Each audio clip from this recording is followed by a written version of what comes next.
Hey guys, welcome to Bollox Talks and Tangents tonight. It's 6:34. That means it's time to tell you some stupid stuff, drink a little bit, give you some amazing word origins. We got the Blevins boys in the Bollox studio. Blake, say hello back there. Hello. We were supposed to start at 6:34, but we had to start at 6:35 because someone had to do a little bit of business. I had to run. I had an earlier show, and I didn't get a break the way I normally get a break, and I'm 1 minute late, so I apologize getting into the studio a minute late. But we're talking about inventors today, and Blake, do you have some cool stuff? I indeed have some cool stuff, but hopefully we don't overlap, or maybe it might be best if It's we okay overlap. if we overlap. That means we're gonna get a look at the same thing from two different perspectives. Indeed. All right. So first thing I have to do is I got to talk about our amazing sponsors. We have some great sponsors. We got some new sponsors coming in August that we're super excited about. But the sponsors on today's show, I'm going to go down sponsor row, and these guys are just amazing, and they're all in the same area. You can support them on the exact same day. We have Citygate Spirits and St. Augustine Distillery. They provide us with so many of our really wonderful bourbons and liquors and the different things here in town. It's all locally made, locally owned. Go check out St. Augustine Distillery and Citygates Spirits. Meehan's Irish Pub. I'm telling you right now, coolest bar in town, 3 bars in one. They do an amazing job. They have the oyster bar upstairs, the pub downstairs, and the backyard out back. St. Augustine Pirate Museum. Just wonderful people over there. They have over 800 artifacts, original artifacts. The Pirate Museum is located right across from the fort there. If you have not been, you got to go see these guys over there. They do just an incredible job. They also run the Oak, bring a lot of cool live music to St. Augustine, and just absolutely crush it. The other one on the row, on sponsor row, is River and Fort. River and Fort Restaurant, one of my favorite restaurants, one of Blake's favorite restaurants.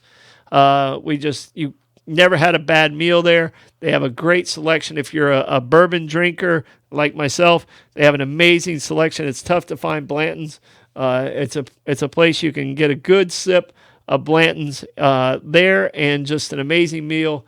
If you like seafood, they have the Seafood Grand Tower, which is probably the best appetizer in St. Augustine, if I do say so myself. All right, Chesire Custom and Collision. They do an amazing job over there. They have the best paint booth in town. Chris Chesire owns Chesire Towing. Always involved in the community. And if you get a little ding or a ding in your automobile, take it over there, talk to Chris. He'll fix you up and get you right with the right price. All right, talking about the right price, these guys have saved me more money than probably any other company in town, and that's Abare, Kresge, and Associates. They're my accountants. They've been my accountants for a long, long time, and I have a couple of different businesses. I don't have an easy return to do, but if you think you're saving money by doing your own taxes, you're not. Go talk to these guys. If you're starting a new business, go talk to these guys. You're setting up an LLC, go talk to these guys. They'll get you right. They'll save you money from the very beginning, and that's Abare, Kresge, and Associates. All right, Blake. Hold on. Word origins. Hold on. I think you're forgetting someone. Who's that? The best real estate agent in town. Oh, I forgot my own company. Shame on me. All right, Coquina Coast Realty. If you're looking to buy, if you're looking to sell, commercial or residential, give me a call. My phone number is 904-669-7901. And yes, Coquina Coast Realty is one of my companies. So give me a call. I'd love to help you out. I've always had my ear to the ground for a good deal, and it could be your next good deal. You're welcome, All right, Dad. Blake, word origins. So what do you have as far as the word origin? You have 2 of them. Yes, I do, but let me pull up my laptop. All right, so mine are both sports related. All right, and I'm going to do second wind. Okay. All right. So, where do you think the second wind comes from? You know what a second wind is, right? I kind of do, but for some reason, like the thing that's in my head right now is just like fart jokes. Well, that's a different type of wind. All right, second wind is like when you're exhausted, you're tired, and like your endorphins kick in, and all of a sudden you're okay again. Or like you see me on Wednesdays and Thursdays; those are my long days, and I have to catch that second wind to get through the day. Yeah. All right. There's definitely there's definitely a Red Bull that day. Yeah, it's a Red Bull type of day, that's for sure. All right, so I thought it was all about the endorphins and endorphins kicking in and that being your second wind. And it actually comes from sailing. So it's like when you lose a wind and then all of a sudden the second wind comes in and it pushes you forward. So I didn't associate, I always associated it with running. Like if you're running and your endorphins kick in, you get a second wind. But it didn't come from that at all. It actually came from, the term came from sailing. And I never made that connection before. Wow, pretty cool. Did you? I mean, do you ever? I mean, it makes sense now that you think about it. Well, unfortunately, I'm not really like an athlete type of guy. Obviously, well, you watch a lot of sports. Yeah, though. I do, but I haven't really thought about like most commentators these days don't talk about like second wind. Like they might talk about like adrenaline, but they don't talk about like a second wind. Well, yeah, well, and like it comes into play in boxing. It comes into play in even in mixed martial arts, where they kind of look like they've run out of gas, and then they kind of kicks them back up again. Yeah. So that's catching your second wind also. So, and those are sports you watch. So yeah. All right. What's your first one, Blake? All right. So my first one is penny for your thoughts. Okay. So you know what that means, or? Yeah, it means just what you got going on in your mind. What you got? Yeah. I'll give you a penny for your thoughts. I'll pay you to. You're kind of asking them what they're thinking about. Yeah. So basically, so that phrase actually started back in 1522, Okay. when it was published in the work of Sir Thomas More in an article called Four Last Things, and the quote is as it often happeth. I should let you know it is Old English, so basically the landese, but British. As the hobbit hath that the very face swelleth the mind walking a pilgrimage in such wise that not without some note and reproach of such vagrant mind, other folks suddenly say to him, a penny for your thought. Okay, so it goes all the way back to the 1500s. Yes. That's pretty wild. Yeah.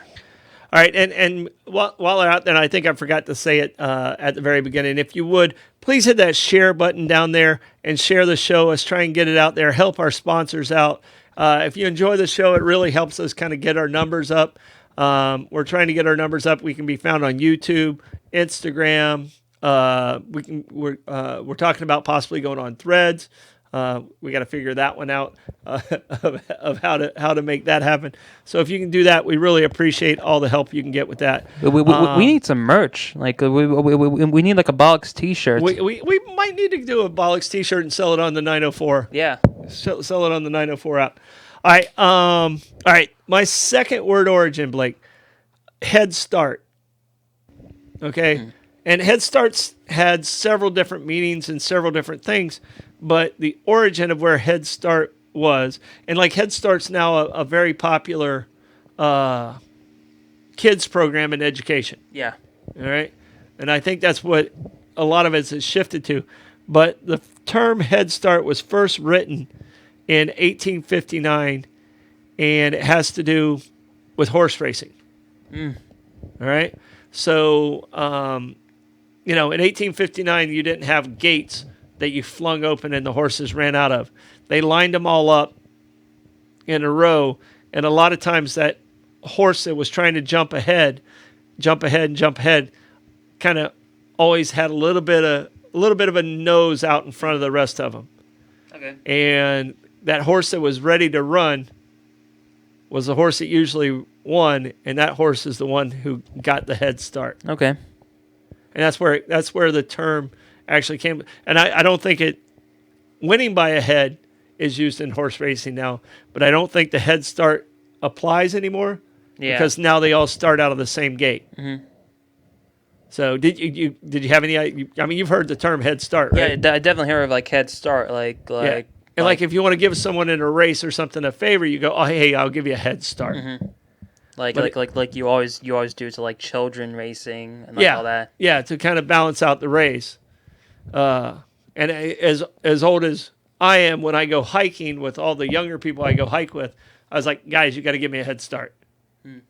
So, but it came from a sports writer in 1859 was writing on writing about a race, and he said whatever that horse was, he got a head start, and it immediately became very popular in horse racing. Okay. So, all right, what you got? All right, so my next one is since we're talking about inventors next, I definitely think some of them have been called this. He's off his rocker. Off his rocker. Mm-hmm. Okay. So I've done some things off my rocker. Oh yeah, you definitely done. Don't ask what the. Do you mean to mention the time that you were on top of the Treasury building trying and fish a drone parts? Yeah, I was crawling around the outside of the tower for like a teenage young man who had crashed his drone outside the tower, and I realized I was not harnessed onto anything. Yeah. I was a little off my rocker when I did that. You were very with off. hornets all around me. So not my smartest day. No, it was not. Yeah, so obviously, like, ease off his rocker is basically just like a longer version of saying he's crazy. So basically, the phrase originated in the near end of the 1800s. So basically they broke it down like, and basically say off is a common beginning to expression signaling mental problems. So you know like odd like he's off like he's a little bit off. Yeah, that's basically like how he got started. So basically, the reason for rocker, like he's off his rocker, appearing in expressions unclear. Some sources speculate that that's possible that it refers to a rocking chair. In popular culture, older people are commonly depicted in rocking chairs, and of course, older people are susceptible to dementia and all, and like so they might seem so it might be like he's a little off his rocker. Yeah, and see, and I'll tell you this, and you know. With autism, there are blindisms. Yeah. All right, and one of the common blindisms or stimming is what it's now referred to. One of the common blindisms or stims is a person rocking back and forth. And I was wondering if that had, I don't know if I've explained fully what a stim is. A stim is how a person who's not completely balanced kind of balances themselves. Like you'll see a blind person with like a Ray Charles, to give you an example.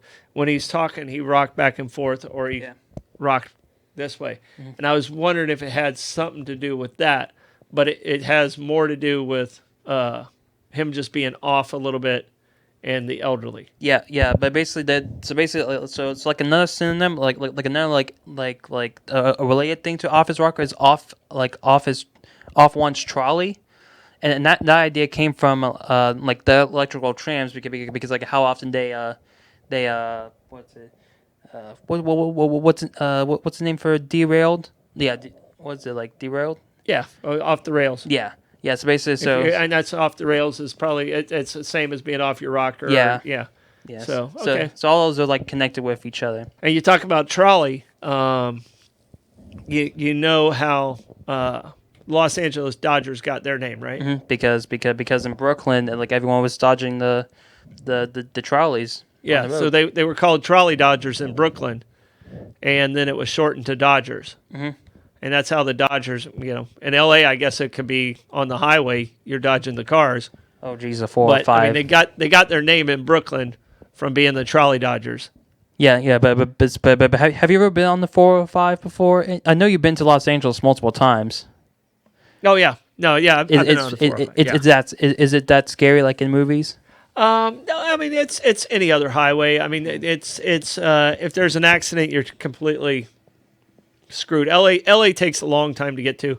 I can tell you this: the worst traffic I've been in is basically in Washington D.C. in that area, and probably Atlanta's probably second to that, and New York's right there. Oh yeah, that's right. We were in Atlanta traffic. It was bad. Yeah, it was terrible. And you made me drive through that. Yeah, well, you did fine. You did fine. All right, I got to talk about my whiskey of the week. So I went with Blade and Bow. So it's a Kentucky straight bourbon. It's from Weller Distilling. The cool thing about Blade and Bow is, I mean, and it's a really good really good bourbon. It's about a $50 bottle. But the cool thing is they send you a numbered key with every single one, and it's around it just like this, and it hangs from it just like that. And every single one of these are numbered. And if you get all 5 keys, then you can send it to the distillery, and they'll send you a free bottle if you get all 5. You can only do it one time, but if you collect all 5 keys, I'm telling you right now, it's one of the best bourbons for under $50 that's out there, and it's called Blade and Bow. And it's, like I said, it's from the Weller Distilling Company out of Louisville. It's 45% alcohol. Pretty strong bourbon, but real good sipper. All right, it is time, Blake, to jump in. I'm gonna let you start. Where do you want to start? I have 15 different inventors, so I know we have some crossover. Yeah. In here, actually, I have 16, including one president. Yeah. So what I did was so for like one part I did like, okay, who are like some of the most famous inventors, and what's like their most like widely not known invention, I would say. Okay, so like they're more obscure inventions. Yeah. Then from famous inventors. Everybody knows. Yeah. You know, the light bulb of Thomas Edison. Mm-hmm. Yeah. And then for the second half, I basically picked out like 5 items that I know like I use on a daily basis, and I want to find out like, okay, who was like the first person to invent this? All right. So which way do you think I should go with mine? Okay, I tell you what I'm going to do. I'm gonna say I have a list of the top 15 inventors of the world. Is what I have. Okay. All right. I have the top 15. I want to see if you can name one of the top 10. Leonardo da Vinci. Leonardo da Vinci, they did not have on those lists. And What? I was absolutely shocked by it. Bull. And I don't know if these were patented inventors or not, but I don't think they were, because some of these, Gutenberg is on the list for the typeset. What? But Da Vinci did not make my list. So do you have Da Vinci on your list? Yes, I do have my. Let's go with Da Vinci then. All right, good. Let's just start right there, because he possibly one of the most Yeah. brilliant people to ever walk the earth. Yeah. So before we start off with what he invented, you went on to the British Virgin Islands, correct? Yes. What was one of the activities that you did while you were in the BVI? I went snorkeling, and I was supposed to go scuba diving, but we ended up not making it scuba diving. But that's one of the normal things that I do. And obviously we fished and we drank. Well, that's too bad you didn't scuba dive because you would have used one of Leonardo da Vinci's inventions. He invented scuba gear. He invented scuba gear. Yeah. How did he do that? Yeah. So basically, while he was working in Venice, so you haven't been to. I haven't been to Venice. Okay, so you have. I've been to Florence. I've been to Florence, and I've been to Rome. Yeah, but it's the water city though. Yeah. So I understand it stinks like all get out. Yeah, it's bad. And so in 1500, Da Vinci designed his scuba gear for sneak attacks on enemy ships underwater. The leather diving suit was equipped with a bag-like mask that went over the diver's head. Attached to the mask around the nose area were 2 cane tubes that led up to a cork diving bell floating above the surface. So he actually invented the snorkel. Yeah. More than the scuba gear. So I did go snorkeling. Okay. So yeah. All right. So let me try to find it while I'm on here. But you can talk about your like one of your inventors. All right. So I'm going to go with one that didn't make the top 15, but it's probably one of the more interesting stories. We only have one president that holds a U.S. patent as an inventor. Oh. All right, and that's Abraham Lincoln. We talked a little bit about this before. But Abraham Lincoln invented a floating device that would lift up boats when you got into shallower water, and then you could go over top of the shoals of the shallow water. It was never really produced, but he got a patent, and his patent number was 6469. So at that time, there were only 6,469 things patented. All right.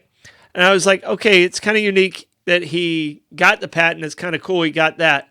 But I didn't realize, and this was before he was president, and he gave lectures about how to get patents and stuff like that, even while being president. I didn't realize before he was president, one of Lincoln's jobs was he was a patent attorney. Wow. I'd never heard that before. So I don't know if he was a good attorney or if he was a good inventor. It sounds to me like he was a better attorney than he was inventor. Yeah, I definitely think so. All right. So I was able to get a photo of Da Vinci's scuba suit. Do you want to see it? Yeah, pop it up there. Wow, that looks like a skin suit. That looks like a creepy horror movie. It does. Ooh, that looks like a Dexter episode. Oh, okay. Oh, okay, Da Vinci. Not your best work. All right. So two inventors that were really influential in electricity, and they kind of battled each other in a lot of different ways. And that was Thomas Edison and Nikola Tesla. And Edison wanted to go with DC power, which is, it only sent the current in one direction, direct current. And Nikola, Tesla, wanted to use AC power. Mm-hmm. So did you hear about the beef between these two? Yes, I did. But I think it was in like U.S. history. I think possibly. But all right, can you talk a little more into the mic, please, Blake, where I can hear you? Sorry. So I'm basically juggling like my laptop and then the switchboard at the same time. And just so you understand, it's very hard to do what Blake's doing. He's pushing cameras around. He's having to hold a microphone and run the entire show. So I apologize, Blake, but if I can't hear you, I'm nervous that they won't be able to hear you too. Hold on. All right, there. There you go. I thought something. All right, so you did hear about the beef between those two. Yes, I did. Yeah. It was I think it was like one of the tangents, so it wasn't like an official lesson that the teacher gave, but yeah, I did hear about it.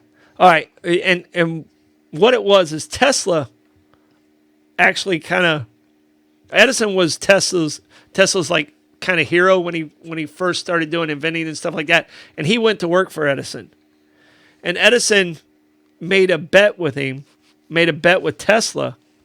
Oh, I'll pay you $50,000 if you can come up with a way to make the current move in different directions. And when Tesla did it and asked for his money, Edison kind of said, well, that was kind of an off-the-cuff comment. It was a joke. All right? So what did Tesla do?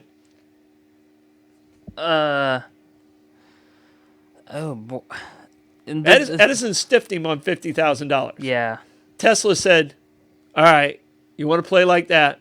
He went to work for Westinghouse. All right? Westinghouse developed the AC current because of Tesla's technology, and that's what we use today. Wow. Dang. All right. All right. So I definitely have like something from Nikola Tesla and Thomas Edison. I'm gonna go with Edison on this one because actually, you know what? I'm going to give people a little St. Augustine Edison side. Oh, I know what you're going to talk about. Yeah, the first power plant in St. Augustine was at was the Ponce Hotel, now Flagler College. I walk on Flagler College's campuses for nearly every day for the past 4 years. Whenever I hear the trolleys go by, they talk about the smokestack. Yep, that's one thing I hear. And plus also the Tiffany stained glass. Oh yeah, it's the largest collection outside of New York. So Edison's that smokestack, that was the power plant that was at the Ponce Hotel, and that was DC. And later, what we're using today is AC. So, all right, but go ahead. The Tesla Edison battle royale. Yeah. All right. So I'm gonna go with Edison on one item that he created that most people don't really know about. So here in St. Johns County for elections, we just have like a regular like pen on paper goes through a scanner, correct? Mm-hmm. Now, and the most cities like now use like a touch screen. Yeah. Edison created the first electrographic vote recorder. Okay. Yeah, so basically, he was 22 at the time when he filed his first patent for the electric vote recorder. The device was made with the goal of helping legislators in U.S. Congress record their votes quicker in a quicker fashion than the voice voting system. So it wasn't really for the general public; it was more for like Congress and the Senate. So instead of just saying like I like a vote. Yeah, they actually hit something. It would say this person did this, and Yep. it was like an electric tally. Yeah, and then now it's common practice today. Like you still get like I votes. Like then someone would ask like I like the vote recorded. Then that's when we have the vote counting for that. Oh, that's really cool. Yeah. That's super cool. All right, so on my list of 15, Thomas Edison was ranked number 1. Of course. He had 1,093 patents. Jeez. All right, but there's a big stigma with Edison. Edison took a lot of those patents, but other people he hired. He was smart enough to hire smart people to be under him, like a Nikola Tesla. You know, but he had hundreds of people like a Nikola, very intelligent people. But those patents became Edison's patents. So I don't know how many we really can credit him to, Yeah. or if he was just the first guy to really be able to monetize super intelligent intellectual property. So he might have invented Asterisks the on term intellectual property. Yeah. So Edison's ranked number 1. Number 2 is Alexander Graham Bell. Oh, I got a good one. What do you got on him? Because he was an interesting guy. Well, so definitely want to lead this into your president that has a so we already talked about a president that has a patent. Yes. Alexander Graham Bell had an invention that tried to save that president. Oh. He had the metal detector. Yeah, we're talking about Garfield. Yep. Oh wait, yeah. Oh wait, I thought I was there. Oh my. Oh, I messed up my president so bad. Which one do you think it was? I thought it was Lincoln. Oh no. That was too soon. Yeah, I know. Yeah, Lincoln was too soon. Lincoln was pretty much done from the get-go. My bad. But it was actually Garfield. Yeah. And Garfield ended up dying more of sepsis. But Alexander Graham Bell had just invented like the X-ray machine. Is that what you're talking about? It was actually supposed to be a metal detector. A metal detector. Yeah, yeah. That's what it was. So they actually did this. Edison and Bell worked together on X-ray machines and transferring of light and stuff like that. Yeah. So they tried to do it, but it didn't work. So that's when they had to dig it in. Yeah, they never could identify it. And well, they dug into Garfield like 5 or 6 times. Oh. And he didn't die from the wound. He died from the infection. Yeah. So it's like today, the injury that James Garfield ended up taking his life, it would have been less of an injury than what Ronald Reagan took. Yeah. Yeah. Dude, the syphilis joke that I made in my in case you guys missed the Mike Davis show, Blake sometimes you say things when you're on air that you just want to immediately take back. Blake had one of his, I think it's your first moment like that where you really, really just wanted to take it back. Hey, thankfully we're on the internet, so at least we can get away with it. I don't have to worry about like paying a fine. Yeah, no, you're completely fine because I think you actually did use the F word after you said it like, oh, I can't get that one back. Yeah. All right. But I actually have another one for Graham Bell because what's his most famous invention? The telephone. Yeah. Yeah. Yeah. Yeah. What was the sentence? The first sentence. Your mama. Yo. It was yo. No, it was actually Watson. Come here. I need you. His assistant was in the other room, and that was the first sentence said over the telephone. So Awesome. All right. So what was your Graham Bell? So another one that I had was the audio meter. Well, it wasn't someone? I think Alexander Graham Bell's wife was deaf. It was actually his. It was actually his mom and wife. Mom and wife. Were Yeah. deaf. So it's like insane to think like the inventor of the telephone had two family members that were deaf, and that's just. So I mean, it was close to his heart of what he was trying to do, and he worked very closely with Ann Sullivan and Helen Keller on a lot of things to kind of build up that part of the world for the deaf community. Yeah. And of course, the device is still being used today. Like they evolved it, like with our new technology. But the same principle still applies to finding like hearing loss in patients today. Yeah, That's insane. So I mean, and he was ranked number 2 on my list over there. All right, so give me a more obscure, like who's one of your more obscure inventors that you have? See if I even know who they are. All right, I'm gonna go with Walter Diemer, Diemer. Walt, I don't know who that is. He invented bubble gum. Bubble gum. I chewed a lot of bubble. I wasn't a tobacco guy. I swallowed tobacco, a whole chaw Red Man, which was a tobacco when I was 13. As a baseball player in the 70s, that's like what you did. And when I did it, I ended up throwing up everywhere in the entire world. And I never chewed tobacco again, and I went to bubble gum. Yeah. So bubble gum. Good for you. Yeah. I can't believe I didn't know that. Yeah. All right. So Diemer was at the time he was 23 years old, working as an accountant for the Fleer chewing gum company. So you might know Fleer more for the baseball cards. Yeah, for the baseball cards. Yeah. And so basically, so he was working like in his spare time on gum recipes. He created it on accident. Yeah. So basically, he created a formula that was less sticky, more flexible than any other types of chewing gum, and basically it allowed it to make more bubbles. Yeah.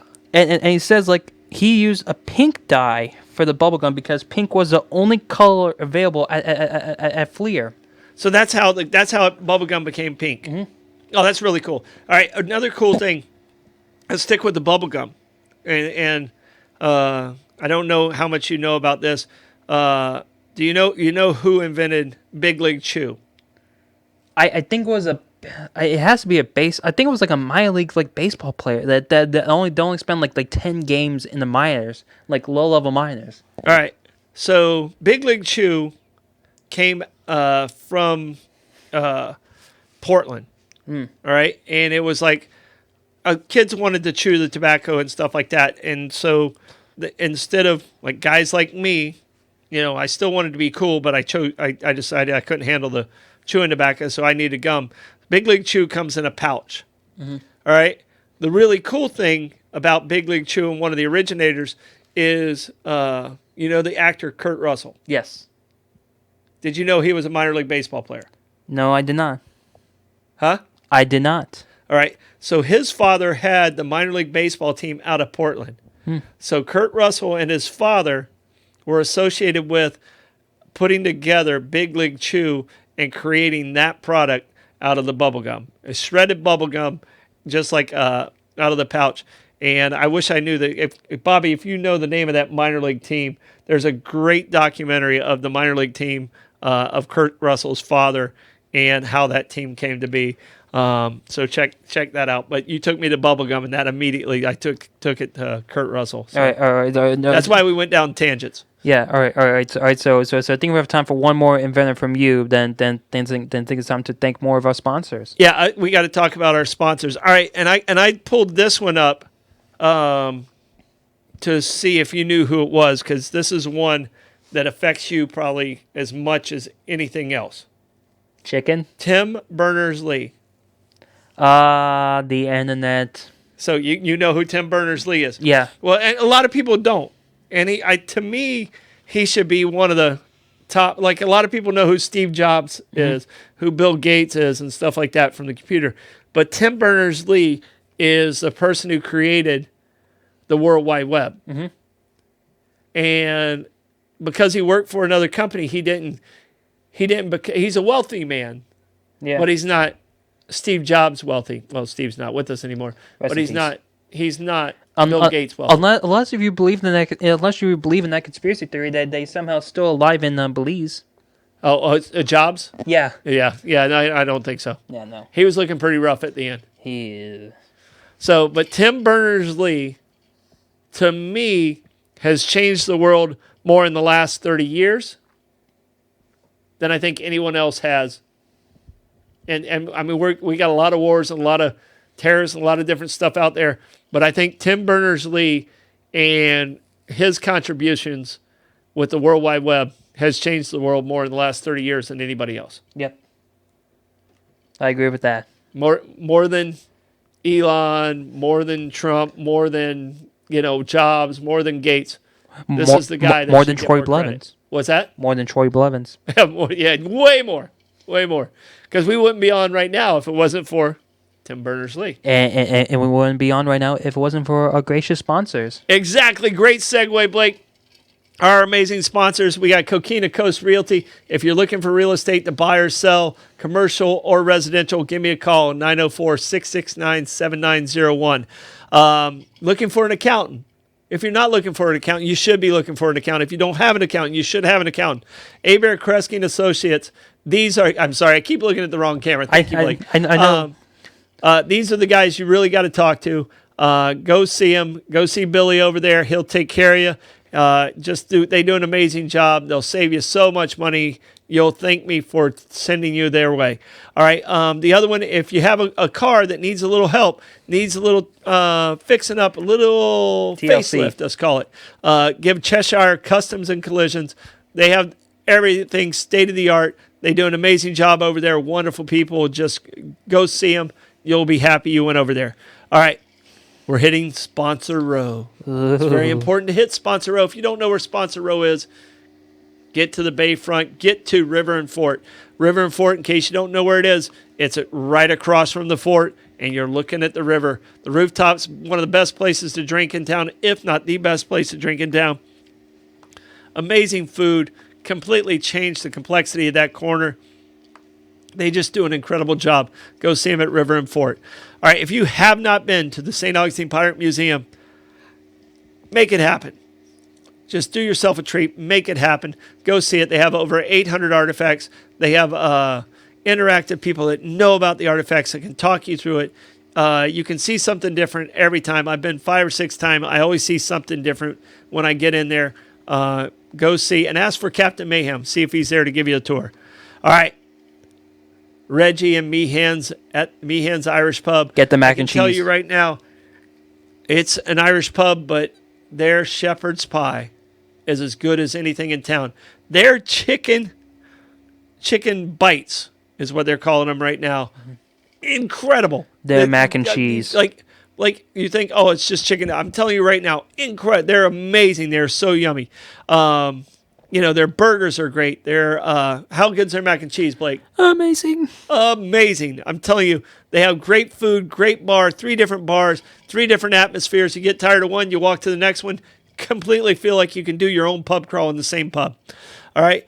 These guys over here, they talk about creative and talk about being a part of the community. St. Augustine Distillery, City Gates Distillery, Will and those guys over there, Mike and Phil. Just glad you're in the community. Glad you made a success of this. They pushed through something that was very hard to do. They make an amazing bourbon, award-winning vodkas and gins. Just do an incredible job. Go see them, St. Augustine Distillery. They have tasting tours and City Gate Spirits right there on the bayfront on Sponsor Row. Just absolutely incredible. All right, Blake. Back to Inventors. All right. I got a good one for you here. So who's the best founding father inventor? Founding father inventor. He's number 7 on my list. Benjamin Franklin. All right. All right. So what's he most famous for? Well, I'm holding a key, and they said he actually invented electricity. Not true, No. but he did tests, and he was curious about electricity. But to me, his invention that I think's probably one of the most important is the bifocals. All right. The other one is it's still used today is the Ben Franklin stove. But to me, the bifocals, a lot of us that have progressive glasses, and those originated out of bifocals. Hey, Dad, how many fingers am I holding up? 74. He actually was holding up 3. Good job. But you actually held it outside the camera, so they couldn't tell. So they don't know if I was right or wrong. But to me, such a cool guy in so many different ways, and just a free thinker. Yeah. So definitely my favorite founding father. So the invention that I thought of the invention that I saw for Franklin is something that you might use later on in your future. He was the first person to invent the modern urinary catheter. Oh, Yeah. I didn't know that. So in 1752, his brother had a lot of kidney stones. Oh, It currently, at the time, catheters were rigid metal tubes. And they were not that flexible. oh So- my gosh. That sounds horrible, but he was trying to help his brother out. Yeah. So Franklin he made a better solution: a flexible catheter made out of hinged segments of tubes. He had a silversmith make his design, and he promptly mailed it off to his brother with instructions and best wishes. Wow. That one I could have done without. Yeah, no. So when you reach that stage in your life, Dad, you better thank Benjamin Franklin. All right, and Bobby came in. It was the Portland Mavericks. They were 73 to 77. So thank you, Bobby. I knew you were the guy. You're a minor league baseball guy. Thank you, Bobby. So, and Rebecca, no, Al Gore did not invent the internet, even though it come out like that. And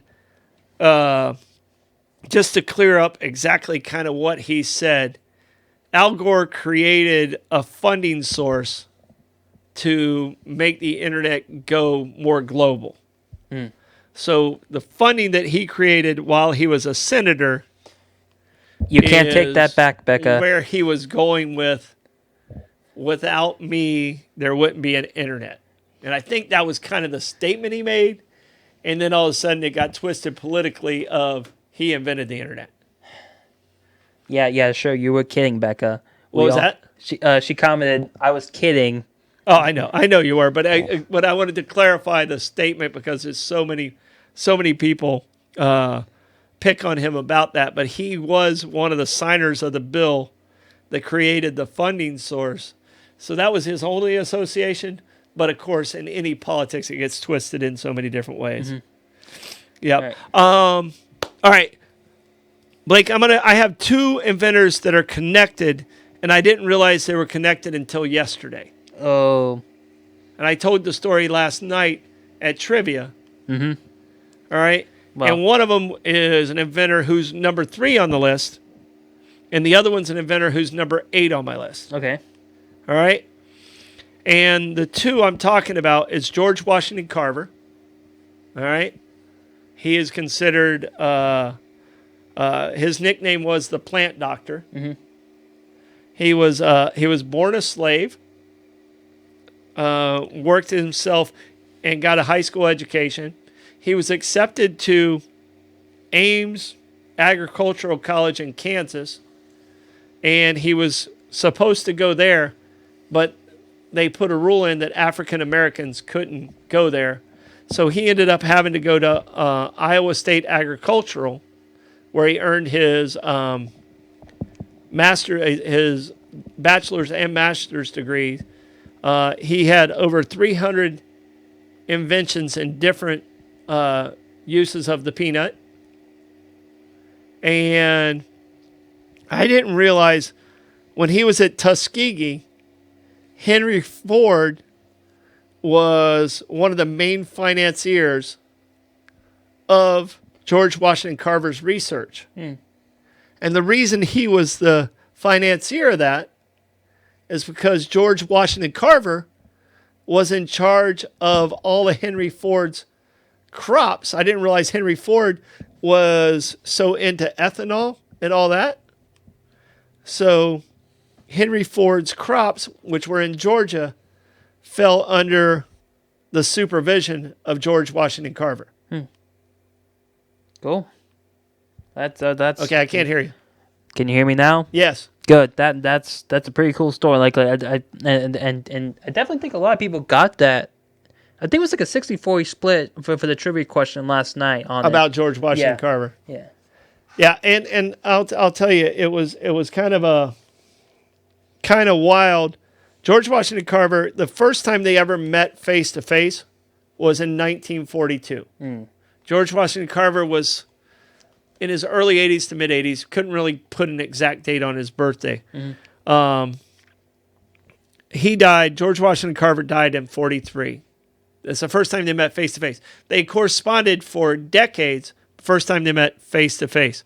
Wow. Henry Ford then passed away in like 47.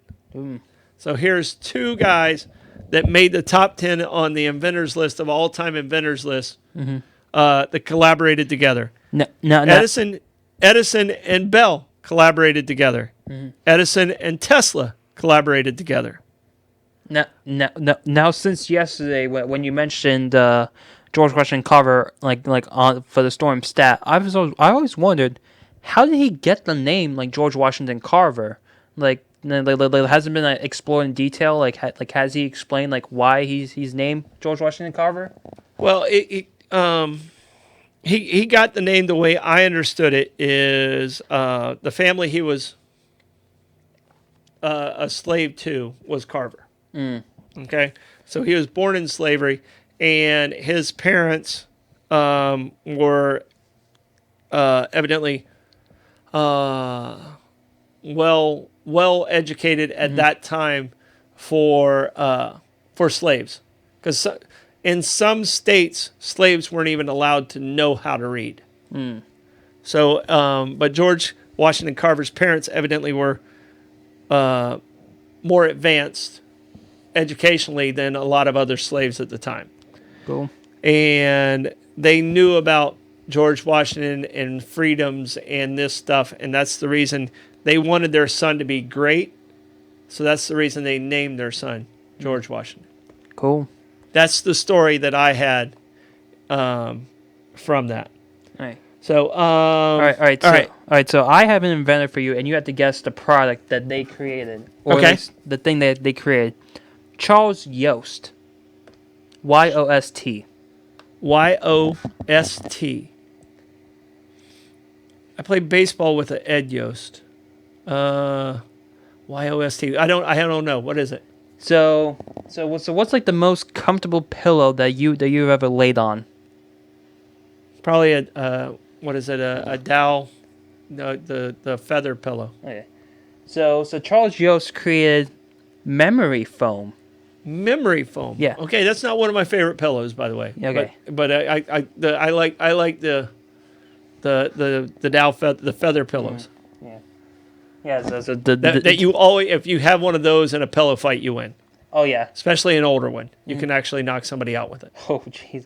All right. So memory foam was created in 1966 by Yost under the contract for NASA. He had been contracted to develop a cushioning to use for takeoff to relieve the stress caused by the high G-force the astronauts were subjected to. The original product was called T-foam or temper foam. It was never used for its intended purpose as it was not durable enough in its original form. So it's one of those things that, and a lot of things come out of wars and military, and inventions come from those that get advanced. And NASA, they've kind of created a couple different things. I believe NASA is one of the first ones that started using on a regular basis the Velcro. And Velcro is a name brand. It's Hook and something is what it's called. but they were one of the first ones used. But we use Velcro all the time now. And today's the anniversary of Armstrong walking on the moon. So in 1969, on this day, Armstrong walked on the moon. Cool.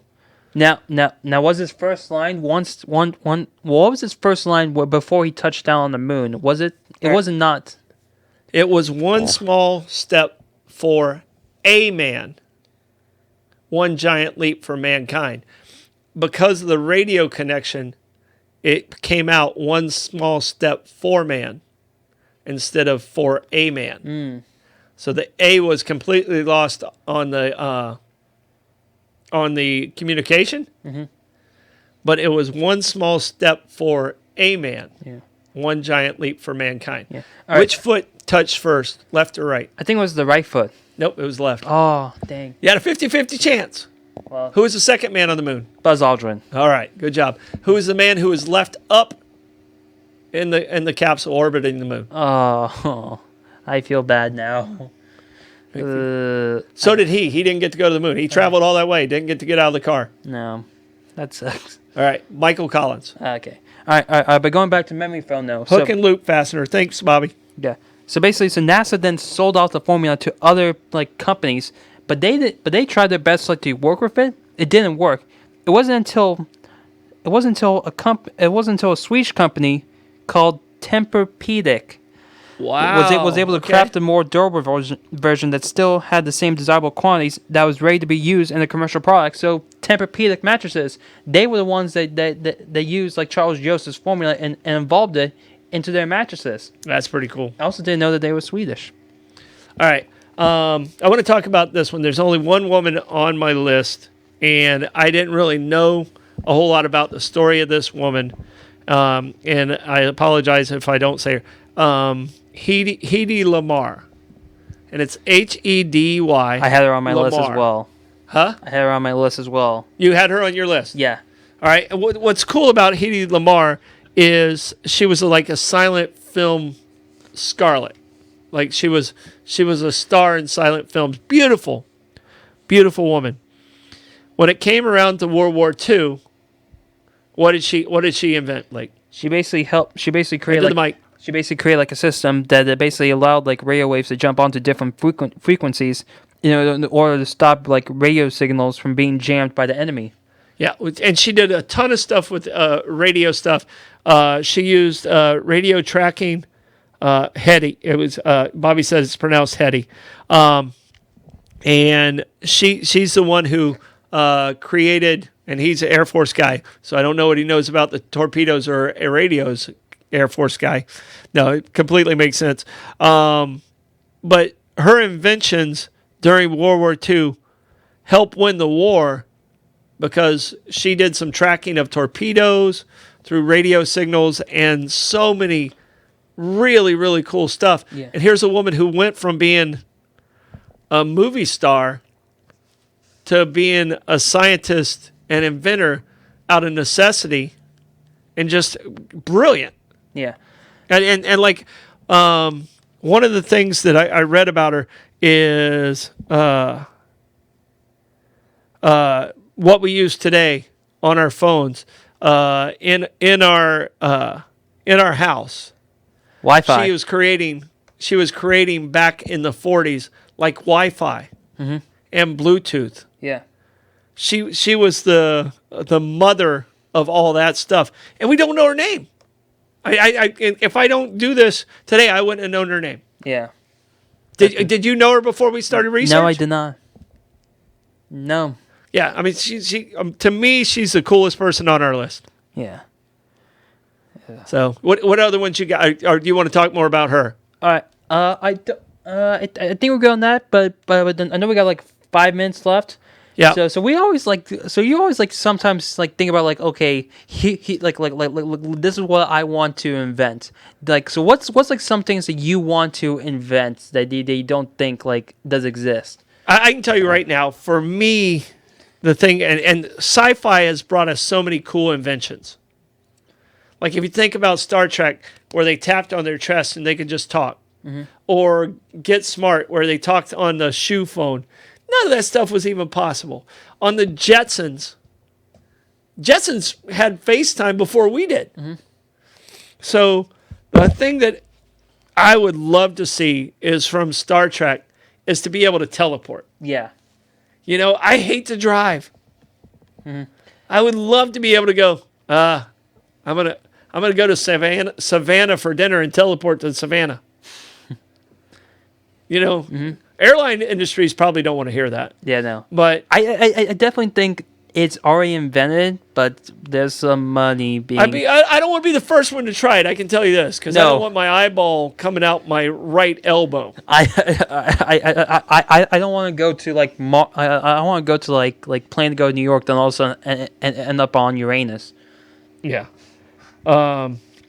Yeah, exactly. And Melissa has a really cool one.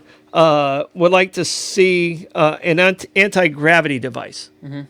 That'd be kind of cool. Yeah, definitely. Where you can kind of, I guess you could just fly like Superman.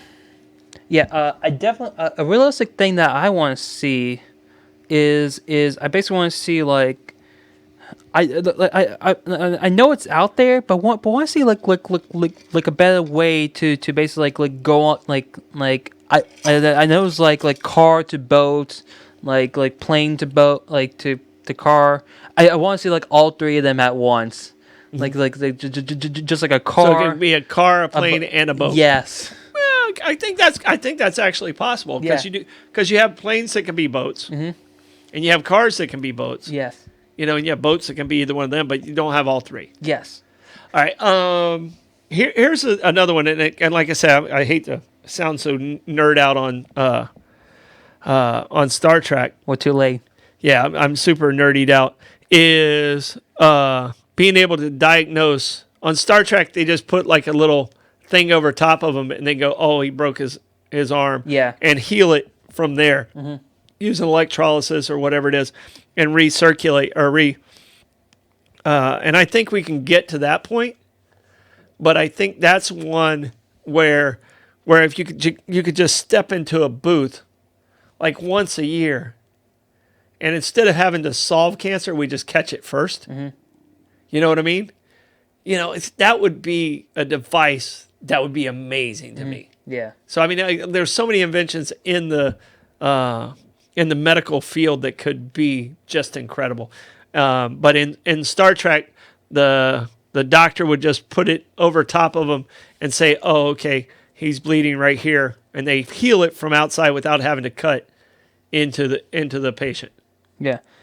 Well, definitely. Well, Into the mic, please. Yeah, sorry. So definitely think like one of these things I definitely want to see happen.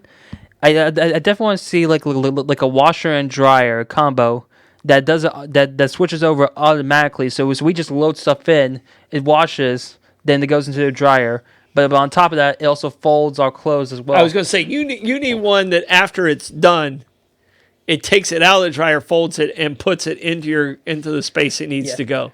You're pretty good about doing the washing and the drying, but it might stay in the dryer for a little bit. Yes, okay, I admit that. I'm sorry. Yeah, but plus it's definitely one that also empties out the lint. Yeah. So, no, I mean, there's so many different things out there. Fun research today. Did you have fun doing your research? I did. I mean, this was a cool topic. People out there, go to our Bollox page. Check out if you just want to see little clips. Tell people to check us out on YouTube.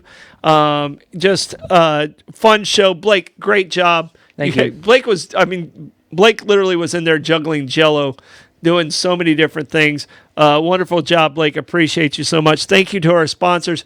Hit that share button if you guys are watching. Wrong Really camera. appreciate you guys.